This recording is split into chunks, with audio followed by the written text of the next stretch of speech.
Welcome to your Midday Sports. We begin with football.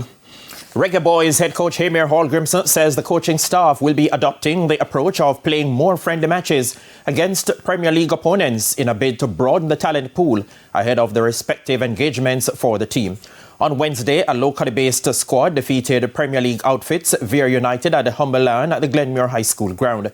In the first game against Veer United, goals from Alliance United striker Jason Wright and Mount Pleasant's Romeo Guthrie gave the Reggae Boyz a 2-0 win. And in the second clash, schoolboy football standout Kaheem Dixon netted in a 1-0 victory over Humberland. Hallgrimson says he has an eye for additional players. First of all, it gives them a chance to show me and the coaching staff, their abilities. That's a platform for them, which is good.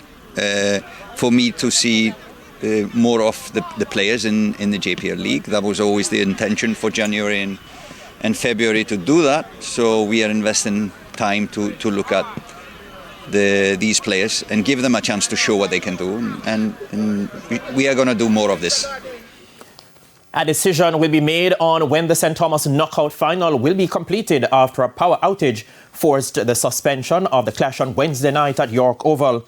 Baptiste Alliance were cruising 3-0 in the game against White Horses, and that's after 60 minutes before the outage forced a premature end to the evening's activities. Earlier in the curtain raiser, St. Thomas women's invitational team played to a 0-0 draw with the parish's Premier League representatives. The West Indies begin their quest for consecutive ODI series victories when they take on Australia in the first of a three-match series at the Melbourne Cricket Ground tonight, Jamaica time.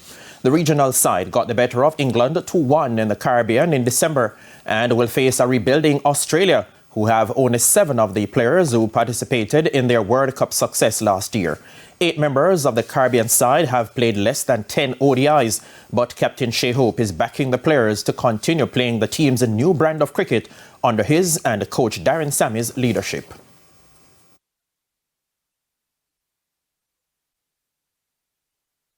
Yeah, like we always say in the dressing room, every game matters. It's not necessarily about series or an opponent. We have to take every single game as a final. And it's nice to see the guys are really taking to the new system and the way we're trying to play our cricket. So yeah, it's just one game at a time, and then the results will take care of itself. The Windies have never beaten Australia in a bilateral ODI series down under or won a match. The game bowls off at 10:30 p.m. Jamaica time. And finally, in a blockbuster move, many-time champion Lewis Hamilton will join Ferrari for the 2025 Formula One season and replace Carlos Sainz in a shock move. Hamilton signed a 2-year contract with Mercedes, which expires at the end of 2025, but he will spend just one more season with the team. Charles Leclerc signed a new contract with Ferrari last week and will be Hamilton's teammate at Ferrari from next year.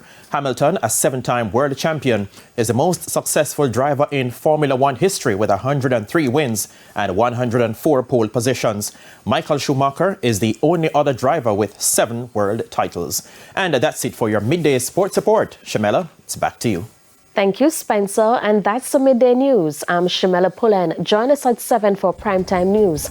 On behalf of the news, sports and production teams, good afternoon.